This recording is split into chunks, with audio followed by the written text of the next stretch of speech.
अलग शहरों में, दूसरे शहरों में क्या मिजाज है इस वक्त, क्या माहौल है, ये बताने के लिए वहां से भी हमारे संवाददाता लाइव कनेक्ट हैं। प्रयागराज से मोहम्मद मोइन, आगरा से नितिन उपाध्याय और मुरादाबाद से उबैदुर रहमान। लेकिन पहले हम चलेंगे प्रयागराज। प्रयागराज में उमेश पाल मर्डर केस के बाद मोइन लगातार वहां की खबरें आप तक पहुंचाते रहे हैं। इसी बीच में मोइन निकाय चुनाव घोषित हो गए हैं और हम जानते हैं कि उस केस की एक आरोपी, बल्कि फरार आरोपी, पहले उम्मीदवार रही हैं एक बड़ी पार्टी की, बाद में उनको हटाया गया। अब वहां पर चुनाव घोषित है, हम देख पा रहे हैं आपके पीछे लोग खड़े हैं। इस वातावरण में ये लोग चुनाव को कैसे देख रहे हैं और प्रयागराज में चुनाव किस तरीके से होने वाला है आगे? जी बिल्कुल कह सकते हैं कि संगम नगरी प्रयागराज में 4 मई को वोट डाले जाएंगे, यानी यहां पहले चरण में मतदान होना है। और हमारे साथ तमाम लोग मौजूद हैं, हम जल्दी से उनसे बात कर लेते हैं, उनसे ही प्रतिक्रिया ले लेते हैं। बताइए, ये जो चुनाव होने जा रहा है कितना महत्वपूर्ण चुनाव है, कौन से मुद्दे होंगे जिस मुद्दे पर आप लोग वोट करेंगे? देखिए, ये चुनाव बहुत ही महत्वपूर्ण है और काफ़ी लेट भी हो चुका है।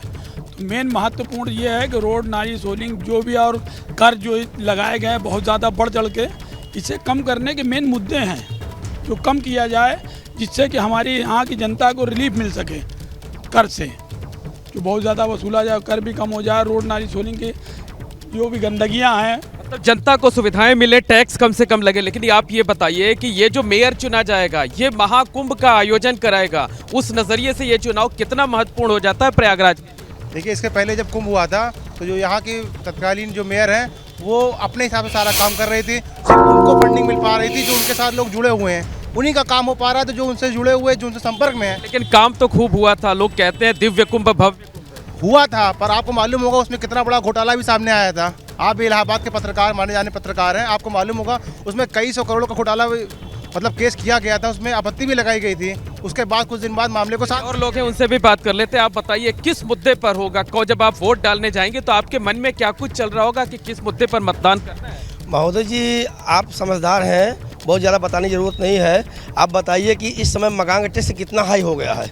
क्या हम लोग किराएदार बन के रह रहे हैं मकानों में, अपने मकान में किराएदार बन के रह रहे हैं। इतना किराया मकान का है, टैक्स, नल का टैक्स है, प्लस जो है रोड देख लीजिए करेला बाग में, आप आइए दिखाते हैं आपको कि क्या हालत है रोड। ठीक है मोइन, आज 10 साल से मेयर है। ठीक है मोइन, शिकायतें हैं यहाँ पर, हाउस टैक्स बढ़ने की शिकायतें हैं और ये भी हमने देखा कि लोगों की राय क्या है। और बड़ी महत्वपूर्ण बात है कि प्रयागराज में जो मेयर चुने जाएंगे उनकी निगरानी में ही वहाँ पर महाकुंभ आयोजित होगा, तो ये बड़ी महत्वपूर्ण बात आपने रेखांकित की है। अब हम चलेंगे आगरा, नितिन उपाध्याय के पास, और आगरा में निकाय चुनाव घोषित होने के बाद क्या वातावरण है, ये सब हमें नितिन उपाध्याय बताने के लिए वहां से बिल्कुल तैयार है। नितिन, देखिए बिल्कुल, देखिए शहर की सरकार एक बार फिर से चुनने का वक्त आ गया है। 5 साल बीजेपी के मेयर नवीन जैन ने क्या किया, पार्षदों ने क्या किया, क्या वो जनता की कसौटी पे खरा उतरे या नहीं। बात करते हैं यहाँ आगरा की जनता से। पश्चिमपुरी इलाके में मौजूद हूँ, तमाम महिलाएं भी हमारे साथ हैं तो तमाम जो पुरुष भी हमारे साथ हैं। क्या लगता है माता जी, किस तरह से देख रही हैं? अब फिर से इलेक्शन होने वाले हैं, मेयर चुनना है, क्या क्या मुद्दे हैं, क्या क्या समस्याएं हैं? भैया, सड़क अच्छी सी बन जाए तो सही है, ना तो सड़क बन रही और ना जो तो पाइपलाइन है सही पड़ रही है। तो पाइपलाइन में क्या है, जैसी सड़क बनी वैसी पाइपलाइन पड़ी, फिर वैसी है गई, लीकेजेस हो रहे हैं। और भी तमाम लोग हैं, आप बताइए क्या कहना चाहेंगे? मैम, आप आगे आइए, क्या मुद्दे हैं? आप, मैं देख रहा हूँ सड़क तो आपकी बन रही है, लेकिन लंबे समय से ऐसे खुद ही पड़ी हुई है, इसको जल्दी से इसका डामरीकरण होना चाहिए। इधर पूरा पानी भरा हुआ है, पूरे मच्छर आ रहे हैं, बीमारियां फैल रही हैं साइड में। और रोड का तो हाल देख ही रहे हो, 12 बजे तक तो सफाई करते रहते हैं हम लोग, सफाई नहीं हो पाती।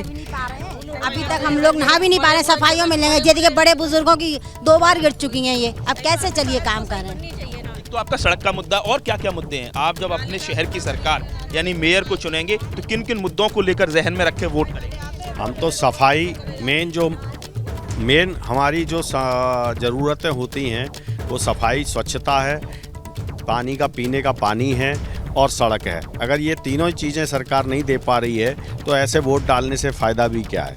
इसलिए सबसे पहले जल प्रोजेक्ट यहाँ पहुँचा या नहीं? गंगा जल प्रोजेक्ट की अभी तक लाइन नहीं पड़ी है। अभी तो ये सीवर वाले खोद के गए, हो सकता है इसके बाद 6 महीने तो इनको हो गए, धूल खाते हुए हो गए हमको।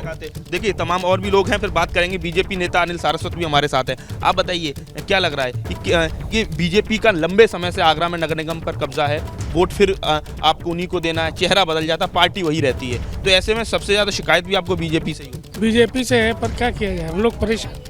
आपकी से तो हम लोग सोच रहे हैं इस मोहल्ले no vote no work no vote, no work no vote, इतना ज़्यादा कुंठा। आप बताइए शहर में काम भी बहुत हुए हैं, हम उसको ग्रे में देख बहुत स्लो चल रहा है, कछुए की चाल से काम हो रहा है। 6 महीने हो गए सीवर लाइन को यहाँ काम चलते हुए, अभी तक कुछ नहीं हुआ, और गंगा जल की पाइपलाइन भी नहीं पड़ी।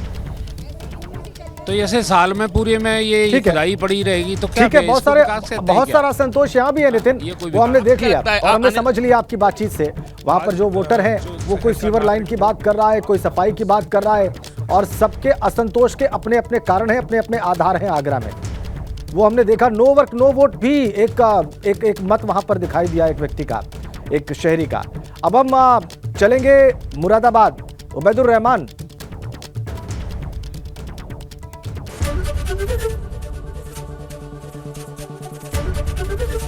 एबीपी गंगा, खबर आपकी, जुबान आपकी।